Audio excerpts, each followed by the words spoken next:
MGP के नेतृत्व वाले एनडीए की प्रचंड जीत के लिए गोवा के लोगों को धन्यवाद दिया। उन्होंने बीजेपी एमजीपी गठबंधन को वोट देने के लिए राज्य के लोगों का आभार व्यक्त किया।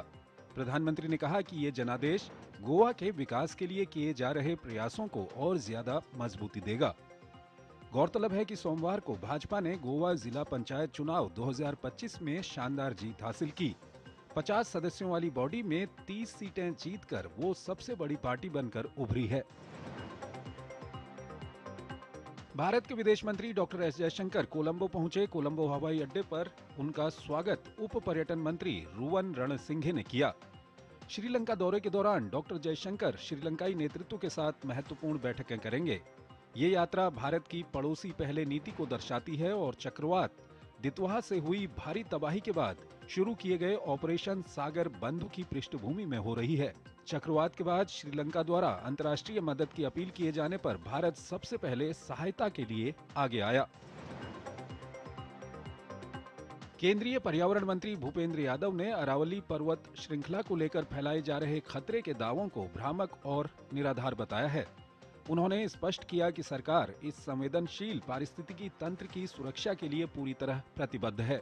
पर्यावरण, वन और जलवायु परिवर्तन मंत्री भूपेंद्र यादव ने स्पष्ट किया कि सरकार की अरावली क्षेत्र में शहरीकरण की कोई योजना नहीं है और सरकार का एकमात्र और सर्वोपरि उद्देश्य अरावली पर्वतमाला को संरक्षित करना है। केंद्रीय वाणिज्य और उद्योग मंत्री पीयूष गोयल ने न्यूजीलैंड के मंत्री टॉड मैकले के साथ टेलीफोन पर बातचीत की। इस बातचीत में दोनों नेताओं ने भारत न्यूजीलैंड मुक्त व्यापार समझौते को लेकर एक दूसरे को बधाई दी। पीयूष गोयल ने इस समझौते की सफलता के लिए प्रधानमंत्री नरेंद्र मोदी और न्यूजीलैंड के प्रधानमंत्री क्रिस्टोफर लक्सन के नेतृत्व की सराहना की। बातचीत के दौरान दोनों नेताओं ने इस ऐतिहासिक समझौते को लागू करने के लिए अपनी साझा प्रतिबद्धता व्यक्त की।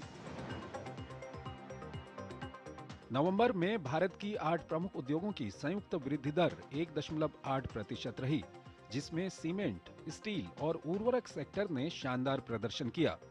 स्टील उत्पादन सालाना आधार पर 6.1% और सीमेंट उत्पादन 14.5% बढ़ा। कोयला उत्पादन में भी 2.1% की वृद्धि दर्ज की गई। हालांकि चालू वित्त वर्ष में अप्रैल से नवंबर की अवधि के दौरान कुल मिलाकर मुख्य सेक्टर की वृद्धि 1.4% कम रही है। कोर सेक्टर का आईआईपी पर बड़ा असर पड़ता है। वहीं अक्टूबर में कम वर्किंग डेज के कारण औद्योगिक उत्पादन की गति धीमी रही।